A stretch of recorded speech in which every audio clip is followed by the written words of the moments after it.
Earnings भी आ चुकी हैं और स्टॉक से न्यूज़ भी हैं। शरद मेरे सहयोगी मेरे साथ जुड़ चुके हैं, वो आपको थोड़ा आराम से सारी चीज़ें बता देंगे कि कल बाज़ार बंद होने के बाद क्या क्या हुआ, क्योंकि बाज़ार में जो खबरें आई हैं वो तो डिस्काउंट होगी, लेकिन उसके बाद की खबरें आज होंगी डिस्काउंट। शरद, गुड मॉर्निंग, ज़रा बता दीजिए आज की अर्निंग्स और stocks to watch. Good morning Dimpy. बहुत अच्छा लग रहा है कि आप जो है सुबह 7:30 बजे भी आ रहे हैं, एंकर कर रहे हैं।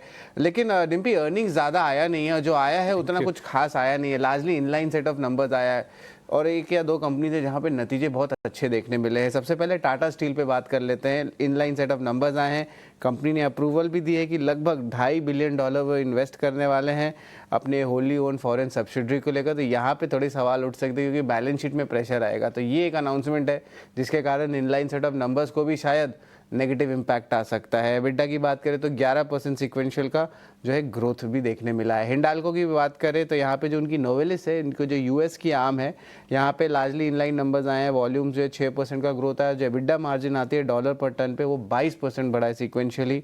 बेवरेज कैन डिमांड में स्ट्रेंथ है, लेकिन जो वीक ऑटो डिमांड है और जो टैरिफ का प्रॉब्लम आ रहा है उसके कारण वो FY26 का गाइडेंस भी नहीं दिए हैं। तो यहाँ पे जो एक अनसर्टेनिटी आ रहा है, तो उसके कारण जो है आप कह सकते हैं कि थोड़ी सी नेगेटिव प्रेशर जो है नोवेलिस या हिंडाल्को में देखने मिल सकता है। हैप्पीएस्ट माइंड्स के भी कमज़ोर नतीजे हैं, कुछ खास आया नहीं है और पैट में 32% का जो है गिरावट आया है।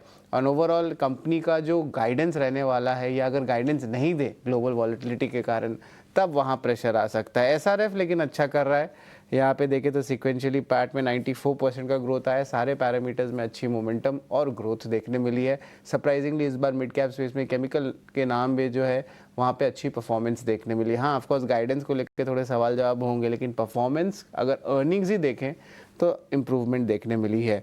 JM फाइनेंशियल के मिले जुले नतीजे आए हैं। टोटल रेवेन्यू लगभग 20% गिरा है। हालांकि कंपनी जो है आप कह सकते हैं घाटे से मुनाफे में आई है, बट बहुत सारे एडजस्टमेंट्स हैं, तो इसलिए मेरे को मिले जुले नतीजे जो है यहाँ पे देखने मिल रहे हैं। ठीक है, पॉइंट टेकन। आपने अर्निंग्स बहुत अच्छे से बता दिया है शरद, और एक एक पॉइंट आपने अच्छे से रखा और हमको बहुत क्लियर हो गया। अब मेरे को सारे नंबर्स देखने की ज़रूरत नहीं है, आपने हमारी काफ़ी हेल्प की। अब मेरे को ज़रा इसी तरह से स्टॉक से न्यूज़ भी बता दीजिए। जी बिल्कुल, पेटीएम पे नज़र रखिएगा। एंडफिन जो है वो जो है आज लगभग 4% स्टेक की बिकवाली करेंगे ब्लॉक डील के जरिए। 809 रुपये के आसपास जो है फ्लोर प्राइस है, यानी कि 6.5% डिस्काउंट पे है। 2200 करोड़ का ये टोटल ब्लॉक होगा। और याद रखिए एंडफिन जो है चाइना का इन्वेस्टर है और मोस्टली जो है चाइनीज़ इन्वेस्टमेंट्स भारत में कम हुए जा रहे हैं।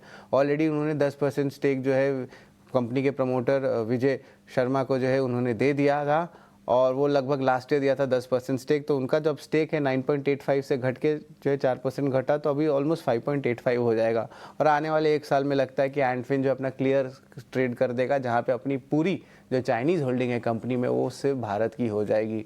तो ऑफकोर्स विजय शेखर शर्मा, इनका अभी 20% स्टेक है, इनडायरेक्टली अपने नाम पे 9% है।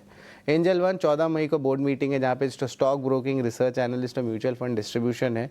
ये बिजनेस जो है अपनी होली ओन आर्म को ट्रांसफ़र कर रहे हैं। बेसिकली ये इसलिए कर रहे हैं क्योंकि इनकी जो वेल्थ वाली आर्म है, वेल्थ डिवीजन वाली आर्म, उसकी भी IPO की तैयारी हो रही है।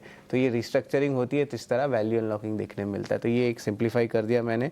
BSE मई 23 को जो है रिकॉर्ड डेट होने वाली बोनस इशू का, और मैं आपको फिर से याद दिला देता हूँ, आपको 2 शेयर मिलेंगे BSE के अगर आप 1 शेयर होल्ड करते हैं तो। लेकिन 23 तारीख जो है मई, वो रिकॉर्ड डेट है जहाँ पे एलिजिबिलिटी होगी कि आप बोनस के लिए एलिजिबल है कि नहीं। ये इसका रीज़न है। जेंसॉल इंजीनियरिंग पे भी बात करूंगा। ये जो है हमारी मुहिम भी रही 18 स्वदेश में, और हमने पहले ही बता दिया था कि कंपनी में कॉर्पोरेट गवर्नेंस इश्यूज़ है, फाइनेंशियल इरेगुलरिटीज़, और ये जो बात है 2 महीने पहले की बात है। और यहाँ पे देखें तो अब रिजल्ट भी सामने आ रहा है। सेबी की डायरेक्टिव्स आ गई है, जहाँ पे अनमोल सिंह जग्गी ने रिज़ाइन कर दिया है MD के तौर पे, और पुनीत जग्गी उन्होंने भी जो है होल टाइम डायरेक्टर के पोजीशन से रेजिग्नेशन दे दिया है। तो अभी सवाल उठता है कि कोई वाइट नाइट आने वाला है कंपनी को बचाने के लिए, या कंपनी जो है अपनी खुद की काम जो है एसेट जो है मोनेटाइजेशन उस पर नज़र डालेगी। तो ये 2-3 सवाल उठते हैं जिस पे हम गहरा रिसर्च भी करेंगे और जेंसॉल पे लाएंगे। पिरामल फार्मा भी एक्सपेंशन प्लान करी US में $90 मिलियन का। और आखिर में फार्मा स्टॉक्स में आज भी प्रेशर आ सकता है, क्योंकि ट्रंप ने जो है ड्रग प्राइसेस कट का आंकड़ा बता दिया, वो 59% का है। बहुत सारे ट्रेड एसोसिएशंस भी सवाल उठा रहे हैं, जो फार्मा रिलेटेड लॉबी है, जो बता रहे हैं कि इसके कारण जो है रीप्राइसिंग हो सकता है बहुत दवाइयों का, और वो प्राइसिंग प्रेशर भारत पे आ सकता है। तो भारत के जो प्लेयर्स हैं एक्सपोर्ट प्लेयर्स फार्मा के, उन पे जो है दर्द और आ सकता है और आज भी फार्मा स्पेस में थोड़ी प्रेशर आ सकती है। तो ये अहम स्टॉक्स है, इस पर नज़र रखिए। कुछ थीम्स है, यहाँ पे मोमेंटम आ सकता है आज। ठीक है सर, पॉइंट टेकन। जो आपने हमको सारे शेयर्स बताए, बाकायदा मैं खुद लिख भी रहा था कि किस किस पे हमको ध्यान रखना है।